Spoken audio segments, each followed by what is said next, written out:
Allah is my heart's speech. Your mercy is what I beseech. Keep in my heart your remembrance, and in your deen allow me to advance. Help me in my quest. Permit me to pass the ultimate test. Help me in my quest. Permit me to pass the ultimate test. Assalamu alaikum wa rahmatullahi wa barakatuh, and welcome to a new episode of Ask Huda. I am your host, Fuad Muhammad. We welcome on today's show our dear and respected Islamic scholar, Dr. Muhammad Salah. Assalamu alaikum, Doctor, and welcome to the program. Wa alaikum assalam wa rahmatullahi wa barakatuh. Thank you, Fuad. It's my pleasure. Okay, just a quick reminder of our telephone numbers, 00202 38555 248 or 249, or you can write to us at ask@huda.tv. Okay, Dr. Muhammad, our first question is from Brother Yunus from the UK, and he wants to know if it's allowed to use toothpaste whilst fasting. Bismillahir Rahmanir Rahim. Alhamdulillahi Rabbil Alameen. Wal aqibatu lil muttaqeen. Wa la udwana illa ala zalimin. والصلاة والسلام على سيد الأولين والآخرين سيدنا محمد وعلى آله وصحبه وسلم. Praise be to Allah alone. We praise Him and we seek His help. Whomsoever Allah guides is a truly guided one, and whomsoever Allah leaves astray, no one can show him guidance. What's restricted during fasting is eating, drinking, or having an intimate relationship between dawn and sunset. So one should avoid swallowing anything that ends up in his stomach, whether it's edible or not, whether it's food or not. But the use of toothpaste and toothbrush in order to brush a person's teeth while fasting is permissible. It's better, though, to avoid it during fasting in case that a person might swallow it and it leaves a dry mouth. The person will be in need for to drink or to swallow his own saliva afterward. So it is best to brush your teeth before dawn, after suhoor, after the last meal, and obviously at the time of iftar you can still brush your teeth until the fajr once again. Once again, I'm saying it is permissible, but it is preferable not to use the toothpaste while fasting. Okay, and our second question here from Sister Radwana, and she asked, she wants to know if we can eat and visit relatives who deals with interest. If you're talking about consuming a food or a drink that is offered by them, whether at their house or they give it to you as a gift, yes, it is permissible, since their wealth, it is not purely 100% haram, it's mixed. And also have an intention behind visiting them, is if it is your kinship, to uphold the ties of your kinship, so you'll be rewarded for that. And the second intention is enjoining what's right and forbidding what's evil. Many of us are reluctant to advise those who are near to them for a reason or another. The first reason, which most people keep in mind, that I don't think they will accept my advice, I don't think they will respond, I don't think they will change. It's hard for them, they think that we are wrong and they're right, they have their own mufti or whatever, and that's why they're hindered from giving da'wah, enjoining what's right and forbidding what's evil. And this is the least and the simplest thing that we owe our friends, our relatives and beloved ones, to tell them, because the Nabi sallallahu alayhi wa sallam said, ad-dinu nasiha. They said, to whom shall we give the nasiha? He said, lillahi wa li rasulihi wa li kitabihi wa li immati al-muslimina wa ammatihim. So you have to continuously give nasiha, gently and in a modest way, as the Nabi sallallahu alayhi wa sallam advised us, and as the Quran says, ud'u ila sabili rabbika bil hikmati wal maw'izati al-hasana wajadilhum billati hi ahsan. So invite and call people to the path of your Lord through wisdom and good advice, gentle admonition, and argue with them with one which is best if there is a need for argument. So visiting them with this intention, one will be definitely rewarded, and you never know, maybe Allah will open their hearts to accept your nasiha. Okay, we have Brother Abu Ridwan from India. Assalamu alaikum, brother, you're live on Ask Huda. Assalamu alaikum. Wa alaikum assalam, Abu Ridwan. Dr. Sheikh Salah, Ramadan Mubarak to all Ask Huda TV and viewers. Same to you. Same to you, Brother Ridwan. I have 3 questions, please. Okay. Yes, I want to ask regarding if you can give zakat to the Sayyid people, because some people they say it is not allowed to give zakat to the Sayyid family because they are related to the Prophet and all that. So Okay. it is not allowed to give zakat to them. Is it okay?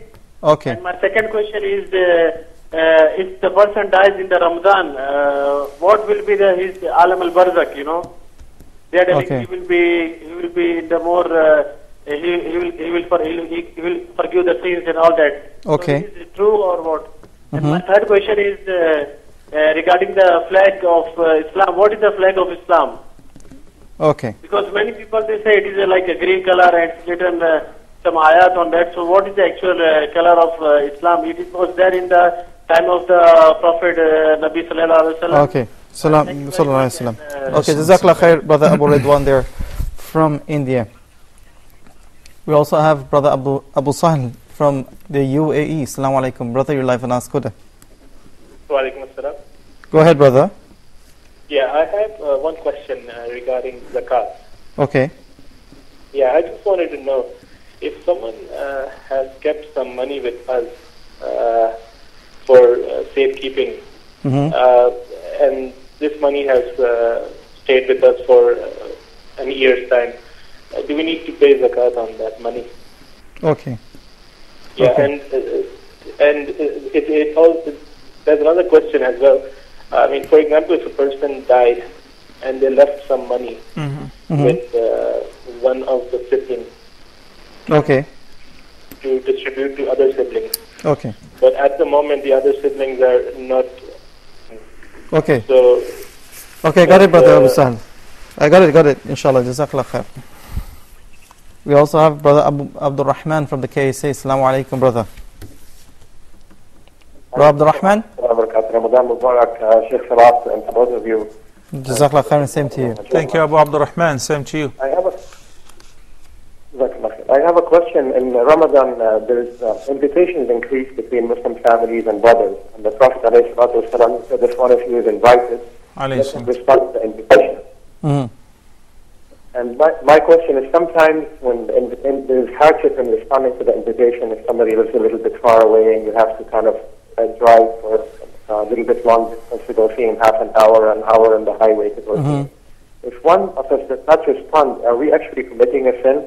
By Okay. not responding or going against the order of the Prophet ﷺ? Okay. Jazakallah khair, Brother Abdul Rahman from the Kingdom of Saudi Arabia there. Brother Yunus from Oman, who is quite a young caller, he says, why can't everyone believe in Allah?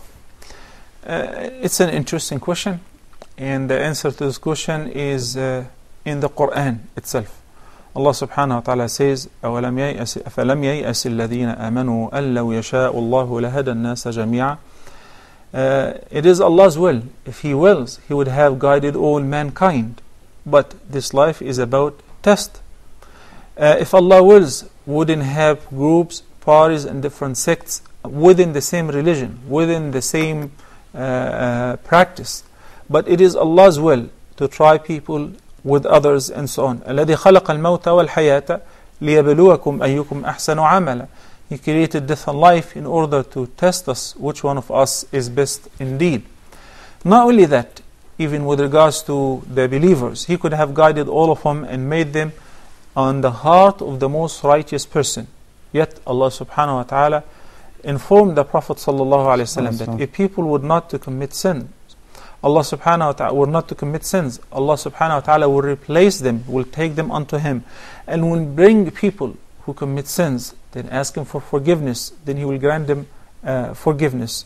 So this is a tradition of Allah subhanahu wa ta'ala to give people the choice to obey or to disobey, to believe or disbelieve, and accordingly everybody will be held accountable and responsible on the day of reckoning for their choice. This is what we call it at-takhir, or the free will, which humankind have been enjoying since Allah subhanahu wa ta'ala created them, and He sent Adam and Eve to our worldly earth.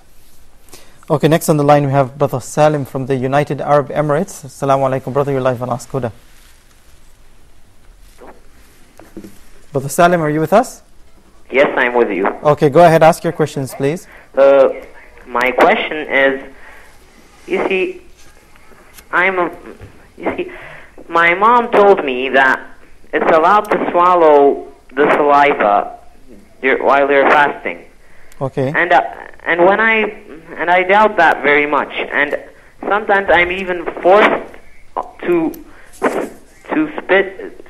put the saliva into like a napkin, and then after that I spit on it, and then after that I cover it, and then I spit on another. Okay. That's what I'm forced to do sometimes. Okay, Brother Salim. Okay, I got the question. Jazakallah khair. Okay, Brother Abu Mazin from Oman. Assalamu alaikum, brother. Alaikum salam wa rahmatullahi wa barakatuh. Ramadan Mubarak, Jamal. Same to you, Brother Abu Mazin. Barakallah fiqh, Abu Mazin. I have two questions. Okay. And one is regarding Tarawih prayer. Okay. I understand if I stand behind Imam until he finishes, it is as if I have done my Qiyam al-Layl. Correct. So does this mean that I don't have to do Qiyam al-Layl after that? Or what if I want to do Qiyam al-Layl? Okay. I do not have to complete Tarawih because Tarawih has the fitr. Okay, good. That's an excellent question. Okay. Okay, Brother Abu Mazin, we got the gist of the question, inshallah. Jazakallah khair. The next question we have here. Abu Mazin, do you have another question? Yeah, please. And, okay, sorry, go ahead. The brother is working for a bank. For? And he has some savings in salary. Your brother is working for a bank? Yeah. Okay. Can he do, he has some savings from his salary. Okay. Can he offer zakah from that savings? Okay. Okay, Jazakallah khair. Brother Abu Mazin there from Oman. We also have Sister Rahmat from India. Assalamu alaikum, sister. Yeah, assalamu alaikum. Ramzan Kareem. Same to you, sister. Sir, I have to ask two questions. Okay, go ahead.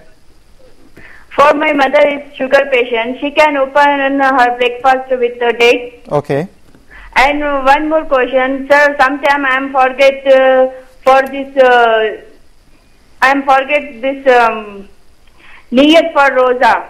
Okay. And one more question for my sister. Hold on, sir. Assalamu alaikum. Wa alaikum assalam. Ramzan Kareem for all of you. I want to ask about the zakat. We are working ladies. Okay. And my sister, she is unmarried, so how to pay the zakat? Just tell me about the detail about this zakat. Okay, thank you very much. You're most welcome. Jazakallah khair. Sister Rahmat there from India. We also have Sister Ahmed from Palestine. Assalamu alaikum. Sister, you're live and ask Huda. Wa alaikum assalam. I have a question. Okay. I have been supplicating to Allah for something I desire in this life for 3 years. Okay. My question is, how do I know if Allah does not want it for me? I supplicate every opportunity I have during Salah and other appropriate time of respond. Am I going to extremes by constantly asking for this particular thing? Is there anything I can do during Ramadan? Okay. Or should I just give up? Sure. Okay, this is Sister Ahmed there from Palestine. Okay, Brother Muhammad from the Kingdom of Saudi Arabia, he says, if I lent someone money already and I had the intention that if this person, while I'm lending the money, if this person doesn't return the money, then it will be counted as my zakah. No. Is this allowed? The same answer which I provided in the last episode and in the program of Fiqh of Zakah, that if you did not precede the payment of zakah with an intention, this is a zakah, non-refundable zakah, then you cannot write it off from your zakah later on. Meaning, if I lend you Fuad some money, then you're not able to pay it. So I'm supposed to pay my zakah. I owe some amount of money. So I say, okay, brother, I write it off. Don't worry about it.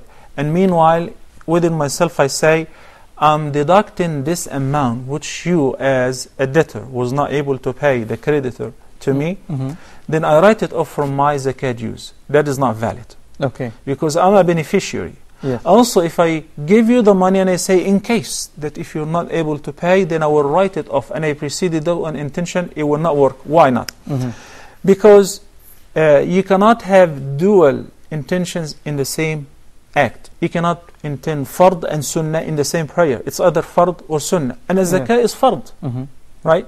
While giving others a loan is voluntary, is sunnah. You will be rewarded for that, but it is not a must. Yes. The second is, when you pay your zakah, it is not refundable. You're not doing the faqir or the poor a favor. You're giving him his or her rights.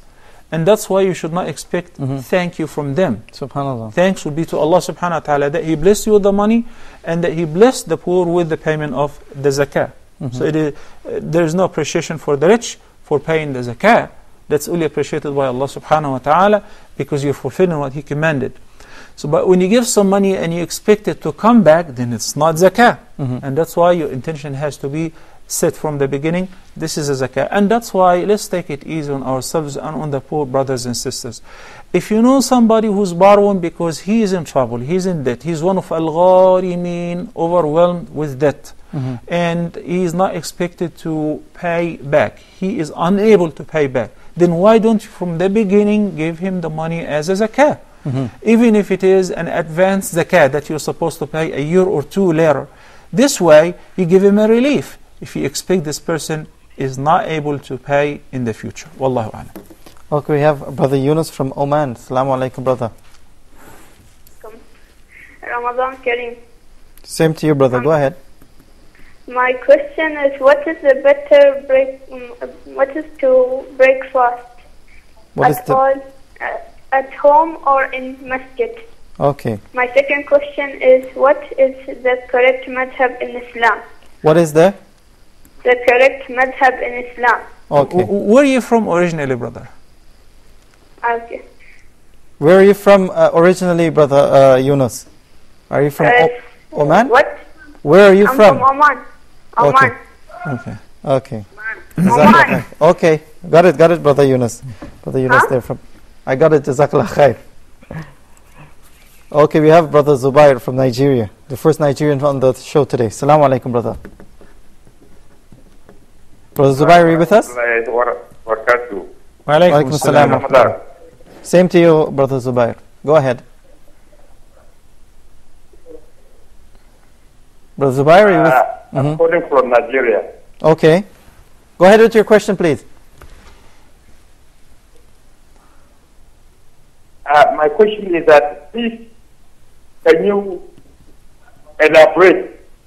Okay, I have to really apologize to you, Brother Zubair. About zakah. The line is very bad. The line is very bad. So if you can call and give the questions to the control room, because the line to the studio is very bad with your connection. Sorry about that.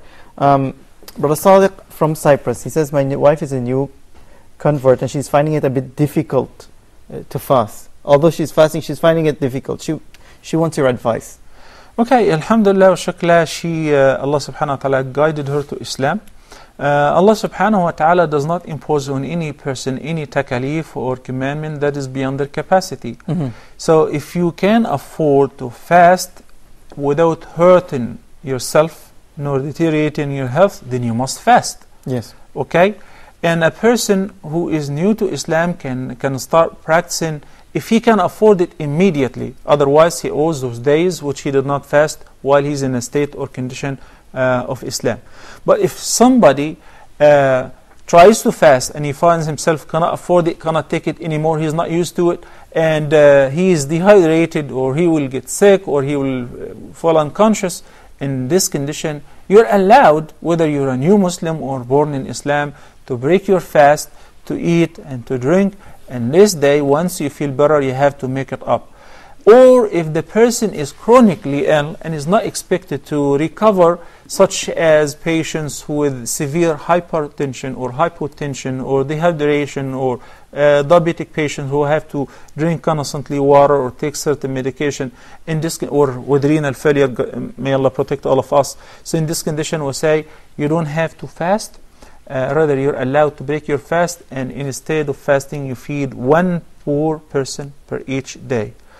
I want to bring to the attention that our children, whom we train to fast, if they're 7 or 8, and we give them, today they fast until noon, tomorrow an hour extra, or today they're fasting the whole day from eating, but they are drinking and so on. So the person who is an adult should before Ramadan try to practice that by abstaining from the food, from the drink for some time, then increase the span, or perhaps just drink and avoid eating until you get used to it, because fasting is as mandatory as the prayers for those who can afford fasting. Okay, we have Brother Abu Abdullah from Egypt. Assalamu alaikum. Brother, you live on Ask Huda. Alaikum salam wa rahmatullahi wa barakatuh. Thank you for having me on. Sheikh, I just wanted to ask about my family situation. So we came here to Egypt to learn Arabic for myself and my children, and to better our Quran, to improve our Quran. And we're only here for a short time, like about 7-8 months or so. And we're meant to be returning in December back to our country where we came from. And my question was, see, I would like to stay longer to improve our Arabic and our Quran. But the issue is, my wife is on the argument of saying we need to return back because our parents desire us to go back, and they're very upset at us if we do stay longer. And because they're old, and especially my wife's parents, they're old and they're like in and out of hospital. I was just wondering if I do stay here, because I really want to stay longer, and how much of am I sinning to Allah subhanahu wa ta'ala, because I know it's so important to obey your parents as well. Okay, Jazakallah khair, Brother Abu Abdullah there from Egypt. We also have Sister Rahima from Nigeria. Assalamu alaikum, sister. You're live on Ask Huda. Wa alaikum salam wa rahmatullahi wa barakatuh. Ramadan Kareem. Same to you, Sister Rahima. I just want to appreciate your program. Thank you. And I want to request for prayers for Nigeria, because we have enormous Muslims in Nigeria, and then we are going into our next dispensation. That is, we want to elect another president, and we want the Muslim world to pray for us. Inshallah. To make it easy for the Muslims. We will, inshallah. May Allah sit right all your affairs and make you prosper. Ameen. Jazakallah khair, Sister Rahima. They're from Nigeria. Brother Sadiq, I guess he asked this question before on Ask Huda, but I think he wants some clarification. He says he was married without a wali, and this was because he was advised that a woman over the age of 24 doesn't require a wali. Okay, this particular question was answered approximately 4 times. I don't mind repeating the answer for the benefit of other viewers who may be watching. But if the person received the answer once, you know how tight is our time, the time of the program, so it's better to save it for other questions. In the sound hadith, the Prophet ﷺ said, "La nikaha illa bi waliyin wa shahiday adl." So a woman who marries herself without the approval or the consent of her guardian, her marriage is invalid. For a revert, it will be sufficient for the imam or the person who is the eldest person in the community with religious knowledge to give her in marriage, because she does not have a Muslim guardian. If they have been misinformed, somebody who may be a qari or somebody who's going for da'wah and doesn't know the fiqh ahkam, and give them a fatwa, and now they know what's right, the contract has to be redone again. Okay. Brother Abu Mazin from Oman, he says he heard that the person who completes praying Taraweeh behind the imam until he finishes, he would be rewarded as if he prayed the entire night. No. He said, should I or can I pray after the imam at my home like tahajjud? Whenever we say that there is a set reward by the Prophet ﷺ that is equivalent to a magnificent act of worship other than that, such as if you sit between duha, between fajr and until duha, you make dhikr or recite Quran, you pray the 2 rak'ahs, you get the reward of Umrah and Hajj. Is that sufficient? You don't have to go for Hajj? Obviously not. Yes, you receive an equivalent reward, but you still have to go for Hajj at least once per lifetime. When the Prophet ﷺ said, whoever prays Isha in Jama'ah, he is similar to somebody or to a person who prayed half the night prayer. Yes. And the person who prays Fajr in Jama'ah is equivalent to a person who prayed the entire night long in Qiyam or Tahajjud. This is to double and to multiply, to enhance your reward. But it doesn't mean that you should rely on that and do not pray the night prayer at all. Because Allah subhanahu wa ta'ala said, تَتَجَافَى جُنُوبُهُمْ عَنِ الْمَضَاجِعِ. Their sides forsake their beds because they got up to pray and tahajjud. So you can attain the reward of both. of attending the night prayer, the Taraweeh with the Imam until he finishes. And in that hadith, the Prophet ﷺ emphasizes the importance of witnessing the entire prayer with the Imam, not to cause fitna or to cause trouble, to be patient, to pray behind the Imam, إِنَّمَا جُعِلَ الْإِمَامُ لِيُؤْتَمَّ بِهِ, until the Imam wraps up the Taraweeh. Then I said before, if you want to pray extra, you may. But perhaps you pray an extra rak'ah after the Imam finishes his witr, so this way it will be even for you, and you can continue to pray as much as you want. Or if you want to save a few rak'ahs to prior to Fajr, the waqt al-sa'ar, which is the best time of the night, you can always do that. But if somebody satisfies with the Taraweeh with the Imam, says, Alhamdulillah, I've done my part, all of that is voluntary, including the Taraweeh. It's all tatawwa. Okay, we have Sister Madiha from Bosnia. Assalamu alaikum, sister, you're live on Ask Huda. Alaikum assalam wa rahmatullahi wa barakatuh. I want to ask about fast in Ramadan. Okay. It's about from which year the children have to fast all Ramadan. Okay. And the question is also because I fasted my Ramadan from 17 all Ramadan. I want to ask the years before. Okay. So I didn't fast Ramadan. What I should do and which way I will pay that debt for God, for Allah. Okay. Jazakallah khair, Sister and also every year when I was pregnant, I had a problem with fasting. And I didn't fast some days of Ramadan. I want to ask how I will pay repentance. Okay. Okay, thank you. Jazakallah khair, barakallah fik. Sister Madiha there from Bosnia. We also have Brother Abu Sulaiman from the Kingdom of Saudi Arabia. Assalamu alaikum, brother. You're live on Ask Huda. Assalamu alaikum. Wa alaikum assalam, Abu Sulaiman. It's Abu Salman actually. Abu Salman, okay. Ramadan Mubarak to you both. Same to you, brother. Thank you. Yes, I was just to ask if the amount of zakah, can we buy something in that amount and then give it as a zakah? Okay. Okay.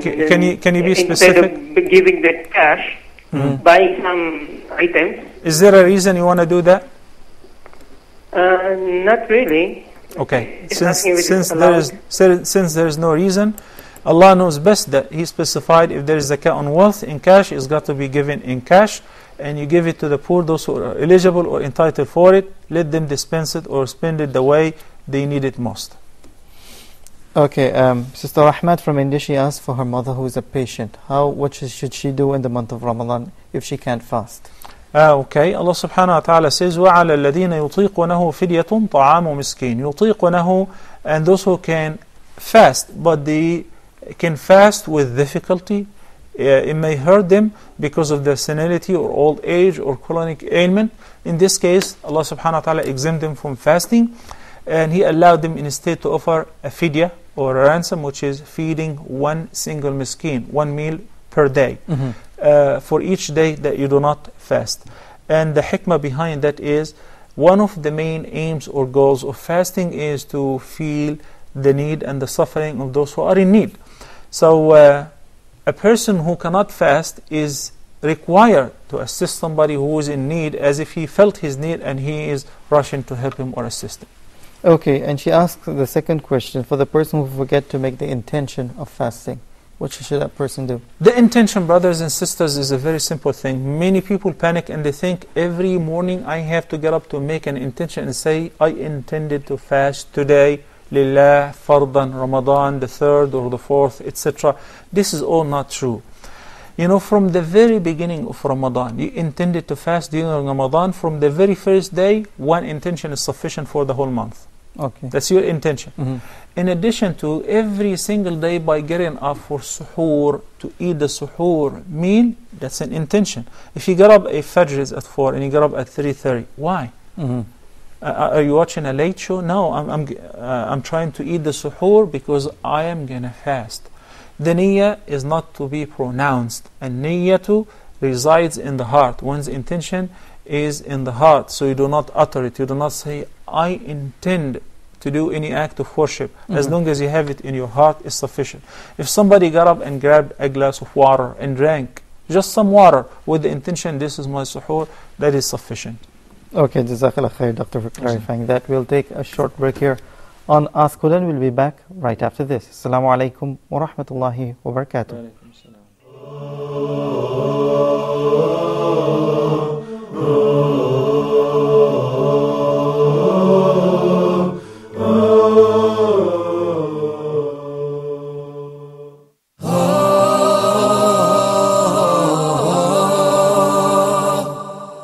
Each day we'll take one step closer to Allah subhanahu wa ta'ala, to the sunnah of the Prophet sallallahu alayhi wasallam, to the Quran, to our way of life. Each day we will explore the acts of worship that we do, and we will find out how they relate to our hearts, how they impact our souls, how they help us understand the reality of existence. All of this and much more in our show, One Step Closer. All of you are invited to join us. Share your stories, share your aspirations, share your love for Allah subhanahu wa ta'ala. We'll be happy to have you on board. Join us in One Step Closer.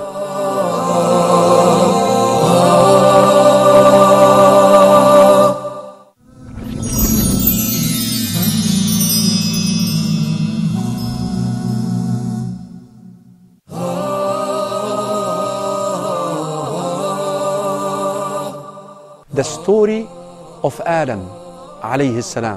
Allah subhanahu wa ta'ala taught Adam the names of everything. Sayyidina Musa alayhi salam approached that fire and he was surprised. The arrow killed the boy. If you want to be saved in this world, get on the ark of Islam. نحن نقص عليك أحسن القصص بما أوحينا إليك هذا القرآن وإن كنت من قبله لمن الغافلين.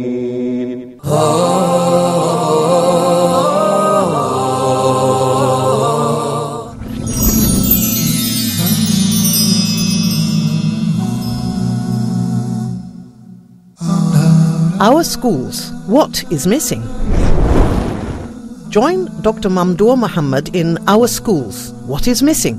He will be discussing the most common mistakes made in our educational systems. What type of teaching they teach him, what they say to him, what books they select for him to read, what things that he listens to, what games that he begins to play with. How to perfect the work in the school.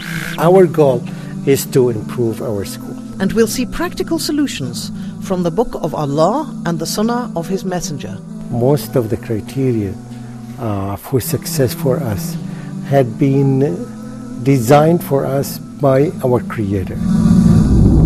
Our Schools, What is Missing? In Ramadan on Huda TV.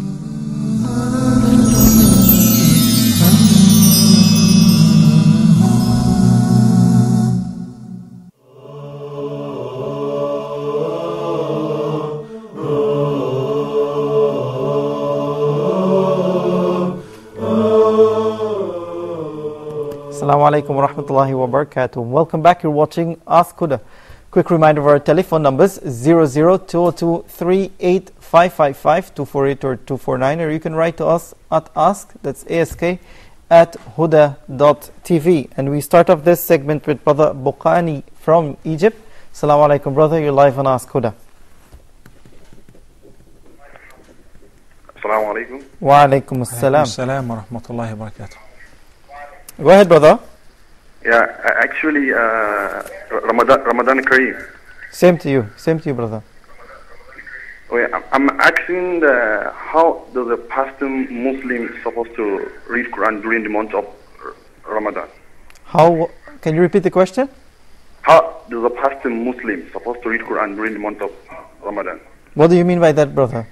A fasting Muslim, how does he supposed to read Quran during the month of Ramadan? How you're supposed to? The question is not clear, brother. Now, how can a pastor Muslim? How can? Okay. How can a pastor Muslim? Okay. Jazakallah khair, Brother Bukhani there from Egypt. We also have Abdul Rahman from Qatar. Assalamu alaikum, sister. Wa alaikum assalam wa rahmatullah. I have taken khula. I have a son as well. When I was pregnant, my husband had asked me to take abortion pill, but I didn't take. Now after my delivery as well, he didn't ask about his son, nor is he bearing for his expenses. My question is, what is my role? Should I from my side ask my son to keep in touch with his father? What is my son's role? Should he take care of his father if his father is in need later on when he grows older? How should he behave with his father? Father's family and father? Because my son's father's family is the main reason why I had taken separation. Moreover, can he avoid his father's family? Okay, I got it. Abdul Rahman, may Allah bless you for not listening to the advice of any person, even if that person was your husband, to abort your baby. So alhamdulillah, shukrullah, that Allah saved you and saved your son. And we'll answer your question, inshallah. My question, I know my son is very small, but this answer would help me in giving him the right tarbiyah with dealing with his father and his family. Okay. My other question is, I would like to know when all is the Ask Huda live in Ramadan. Okay. Jazakallah. Okay. Barakallah fiqh. As for Ask Huda, it's every Sunday to Thursday at this time, inshallah. Sister Rahman, the sister of Sister Rahman from India, she wants to know if you can quickly sum up the details of paying the zakah. How does a person go about paying the zakah? Then I would recommend you to watch Fiqh of Zakah. I believe it's aired daily or every other day, which is covering all the details of Zakah from beginning to end. I believe every Muslim who possesses an amount that is zakatable should watch this program in order to know how much should he or she pay and to whom shall they give their zakah.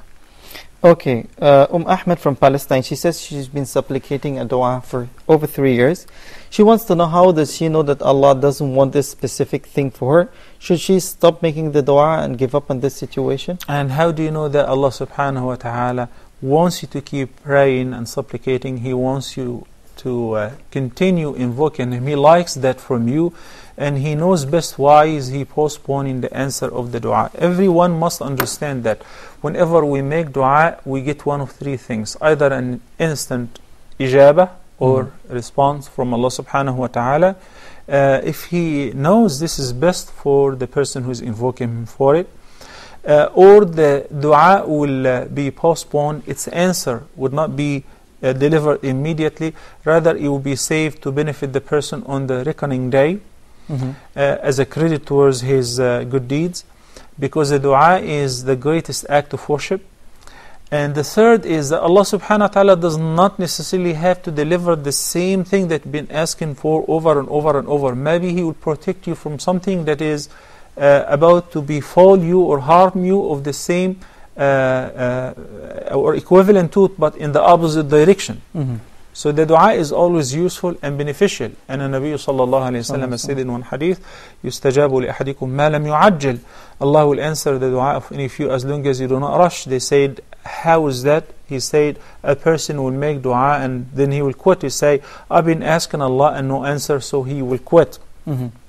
If it is something, perhaps a woman who is recently married, the 3rd, 4th, 5th, 10th year, and she's been asking Allah subhanahu wa ta'ala for a child, I would assume this is the case. Now you should not stop asking. You never know. And it's not only Prophet Zakaria or Prophet Ibrahim, whom Allah blessed them at an old age. We have recent cases after 15 or after 18 and 20 years, after they totally lost hope, Allah subhanahu wa ta'ala blessed them with a child. So continuously ask Allah subhanahu wa ta'ala and never give up. If it is a good thing, and Allah knows best. Okay, next on the line we have Sister Iman from Nigeria. Assalamu alaikum, sister. You're live on Ask Huda.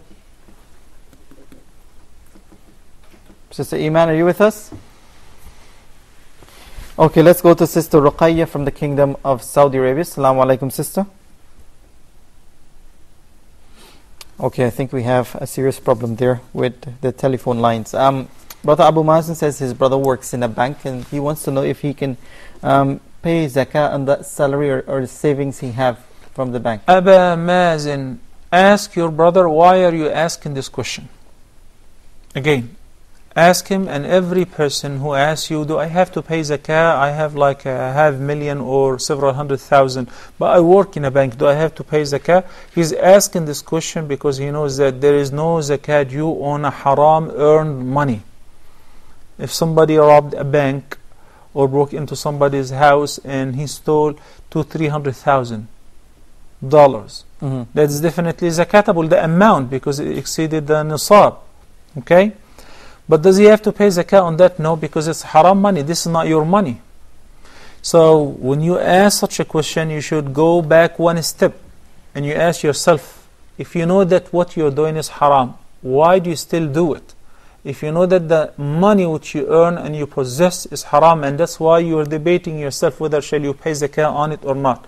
So instead of answering you with regards to this question, I would ask you a question. If you know that it is haram, why do you continue and still work in the same place where you earn haram and challenge Allah subhanahu wa ta'ala? While Allah subhanahu wa ta'ala is good and He only accepts that which is good, a dua of a person who eats from haram will not be accepted. وَكُلُّ جَسَدٍ نَبَتَ مِنْ سُحْتٍ فَالنَّارُ أَوْلَى بِهِ. Every flesh that flourished and grew up out of haram, the fire of hell is more worthy with such flesh or body.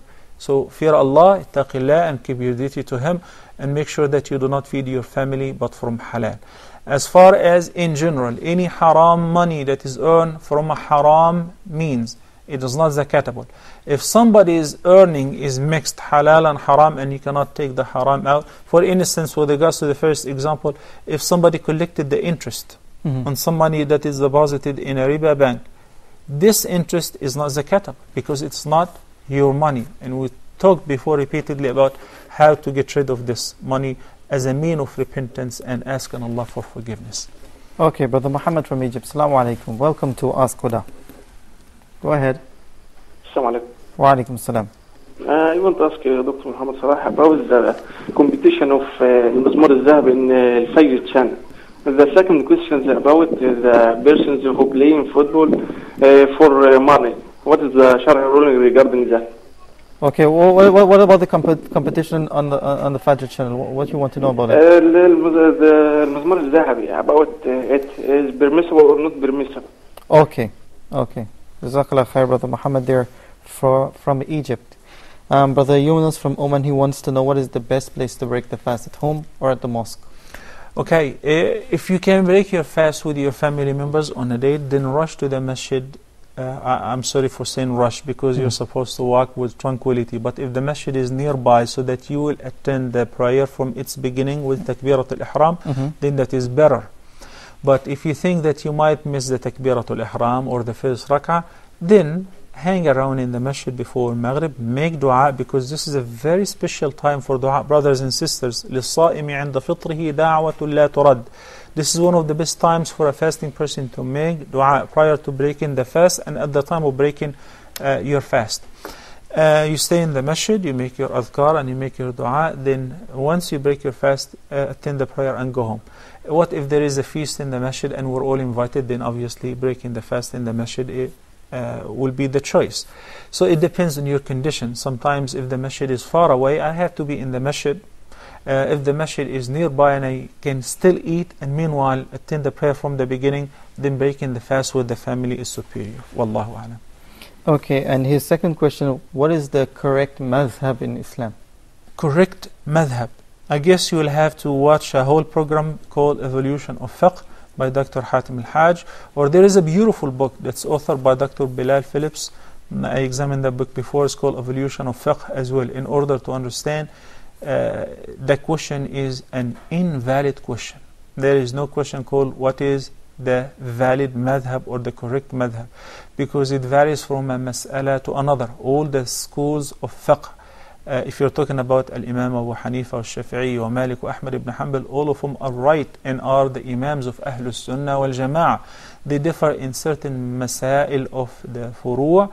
Sometimes some of them were right in some madahib and some others were right in other madahib and so on. But basically they're all on the same page, on the straight path, alhamdulillah. Okay, Abu Abdullah from Egypt. He's from the United Kingdom. He says he's been here 7 to 8 months and he intends to leave in December of this year. However, he says he wants to stay longer based on the benefits of his kids and his family and his wife learning Quran and the Arabic language. But they have their parents there back in England who are a bit upset of them being away that long from them. He wants to know if he stays in Egypt based on his intention to continue learning Arabic and Quran and Islamic studies. Actually, that depends on how bad the parents need them. Because basically, if the parents are Muslims and they're totally dependent on the children, in this case, they're supposed to be by them. And ما لا يدرك كله لا يترك جله. If you cannot attain 100%, then at least as much as you can get of benefit.